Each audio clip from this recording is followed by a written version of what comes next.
What's going on, guys? Welcome back to the Hands-On channel. We're out here on my future homestead here, the 100-acre property, and it's been about a year since I brush hogged this, and I meant to get to it earlier this spring, but it was just so wet that I was afraid I'd get my tractor stuck. Even though I have a four-wheel drive big beast of a tractor, I was afraid I'd rut things up and ruin the land here, and I didn't want to do that. So anyway, I thought I would bring you guys along and show you what I've been up to.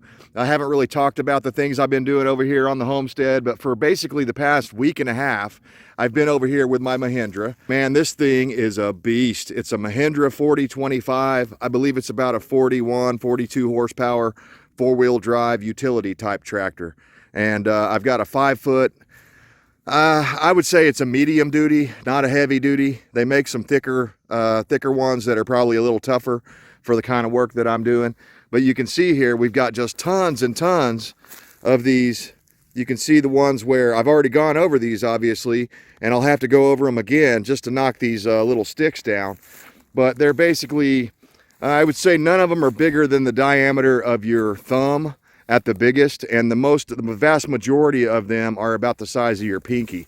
So they're cutting super easy. The only thing bad about this, and you can see, they're almost as tall. I mean, they're not as tall as the rollover bar, but they're definitely as tall as the hood on the tractor. So when you're going through something like that, if you don't know about brush hogging, I wanted to give you a couple of tips, especially on land that you're unfamiliar with. When you're going through stuff like this, keep your bucket down as low as you possibly can. For one thing, it'll knock a lot of the bigger ones out of your way as you're going. It might even pull them out of the ground. Sometimes that happens.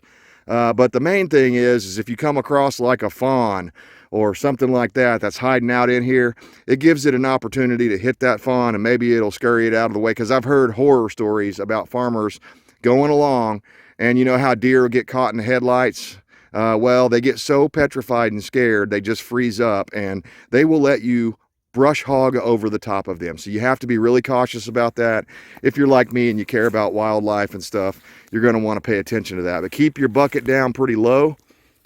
And the very first time that I came out here and brush hogged, I was having a lot of problems. And maybe it's not with every, I'm sure every brush hog is not exactly the same, but I was having a lot of problems. The way this type operates, that bar right there is made to pivot. So it allows the back end of this thing to float like this, which is good. You want that. But the problem is, the very first time I brush hogged, I came out here and I set that chain plate in the front. You can probably see even on camera, that chain plate is, it's bent down, that bar that holds those chains. And what that is that keeps the debris and stuff from coming forward. Well, the reason it's bent like that is I've hit a couple of stumps with it. I didn't know they were there. And I've hit some areas in the ground that are too high in the center. And sometimes it'll just scrape it. Other times it will dig in and pick the whole back of the thing up, the whole back of the brush hog, and slam it down before you can even react to it. So I told one of my farmer buddies about that, and he was like, well, you know what you did wrong? You were running it too low. He said, don't cut it that low. He said, cut it about 6 or 8 inches. Wait till it gets tall like this, and then go out there and cut it about 6 or 8 inches, and you won't have that problem. So I'll admit, the very first time I used this, I was pretty inexperienced. I mean, I'd only really ran it around my homestead property, and I didn't know what I was getting into. So hopefully that'll help you guys. I made a video about this, and I get it. It was kind of one of my more mechanical videos where I'm just fixing something up, but not a lot of people watched it. But I welded up all this stuff. I put a new piece of sacrificial L bracket or angle iron on the bottom down there where it rides on the ground, and I had that hole welded up. But I hit something last summer. I don't even know what it was. It's something metal, and it went right through the side of that thing. So be cautious if anyone else is around you, even your livestock and your animals and stuff. Be cautious when you're brush hogging around them and you're hitting bigger stuff like this, because, man, you just never know. Some of these old farmers, including this place that we bought here, we've got 100 acres basically. And I've probably got about 35 or 40 acres of pasture that I've been taking care of and trying to reclaim, because the previous owner, they just basically let it go. And these sumacs are just like a plague to a pasture. Another plague tree or an invasive species that you might see, hopefully the camera is picking that up. See these little bright green dots all over the place? Those are Eastern Red Cedars, they call them. Although technically they're, I believe, in the juniper family. They're not actually a real cedar. But apparently at some point, I don't know if this was a response to the Dust Bowl or why they did this, but they gotten their idea, you know, it was a great idea, the best of intentions. What could possibly go wrong? Well, they decided to bring in all these Eastern Red Cedars to this region to try to hold the ground, I guess. And while they are an aromatic tree and they have some good properties, they make decent fence posts and stuff like that, but the problem is they go off like Roman candles. Look around here. Can you spot the difference between these dark green evergreen trees and my, you know, deciduous hardwood trees that are over here? These hardwood trees are all great. These are all oaks mostly, and hickories and elms and things like that. But I don't necessarily want to eradicate all of them, but I definitely want to get the ones that produce berries off my property as much as possible, because what can happen is this right here. If you go a year, this is 1 year, and all of these little cedar volunteers have popped up. So you just imagine if I let this go for 3 or 4 years, those things will all be as big as that one right there. And then at that point, you can't mow them over with the brush hog. But yeah, I'm going through some crazy stuff here. It's real tall. I have to be cautious and go kind of slow. It doesn't do 100% cut. As you can see, I have to come back through if I want it to be perfect and hit this stuff again. But what's great about this, or what I've read online through the, I believe it was the Missouri Department of Agriculture or something like that, where I saw this, they were saying that if you mow these sumacs enough and you keep the green foliage knocked off of them at the right times of the year, it will eradicate them. And I don't necessarily want to get rid of 100% of them. They do have some beneficial properties for a prepper homesteader. I'm not seeing any of these here that have any on them. Some of those over there actually have some of the berries on them. And those berries, you can make a kind of like a lemonade. And my wife and I have tried it before. It's pretty good. Hopefully you can see them on some of these over here. See those patches? They're not red yet. They're not ready yet. But those clusters of like flowers and berries on the ends of those things, you can actually use that to make a nutritious, you know, post SHTF drink. Of course, you mix it with water, and it probably has some, don't quote me on this, but I think it has some, vitamin C and other things like that you may not be able to get as easily once the grid goes down. So I don't want to eliminate 100% of them, but I don't want them taking over my fields either. So I'm going to allow some to grow, like that cluster right there, little clusters over here. I'm going to allow some to grow on the edges of the forest there. For one thing, the long-term plan out here is to get livestock over here doing this job for me, so that I don't have to use, 20, 30 gallons of diesel or whatever to take care of all this and put wear and tear and hours on my tractor. I would rather have livestock do this, and maybe instead of, brush hogging the entire, let's say 40 acres, instead of doing that, maybe I would only brush hog about half of it, once a year. And then the other time I would have goats and sheep and pasture pigs, things like that, going out here. And then we'd be able to start homesteading. But see, the deal with that is it's really not safe for me to do any of that until we're living over here full time.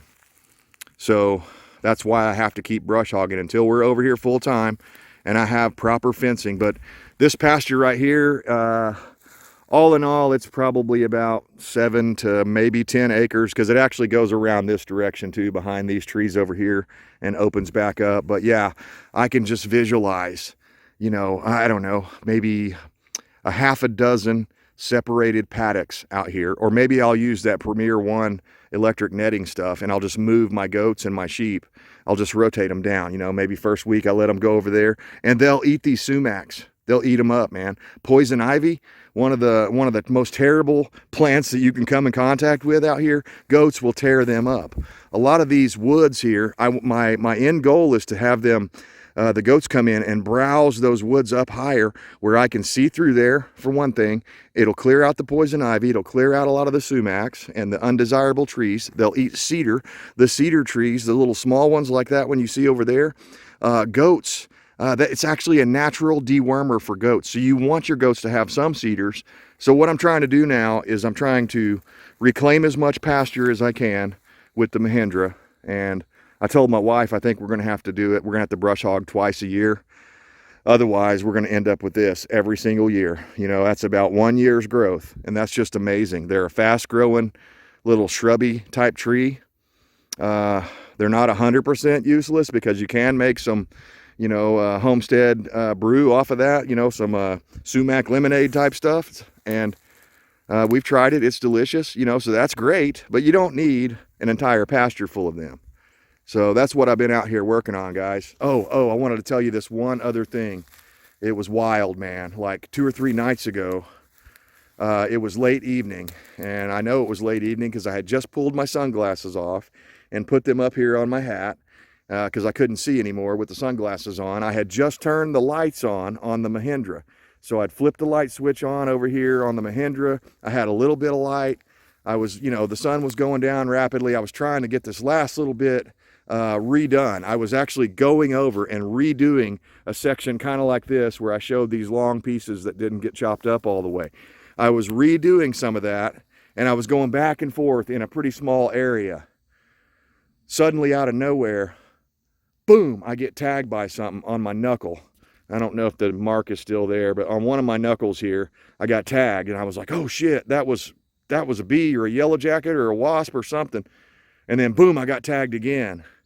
And right on my ear, and it hurt so bad. I mean, it hit me like just right almost where Trump got shot. And I was like, I told my wife, I'm like, I'm having sympathy pains in advance of the, you know, of the shooting that took place over the weekend. But anyway, just kidding. But they hit me 5 freaking times on this left ear, or yeah, my left ear, making sure because I'm looking at the camera, I'm saying the right thing.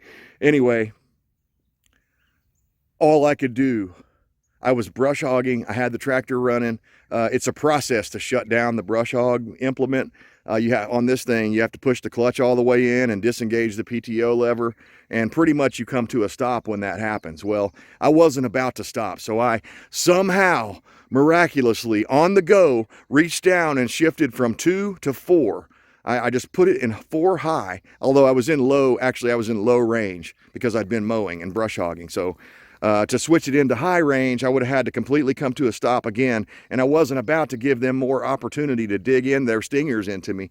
And by this time, I don't know, I had been stung at least 8, maybe as many as 10 times, and the vast majority of the stings were on my face and my neck, the back of my neck. Now, luckily, the back of my neck is pretty well reddened up and seasoned up here, as you can probably see.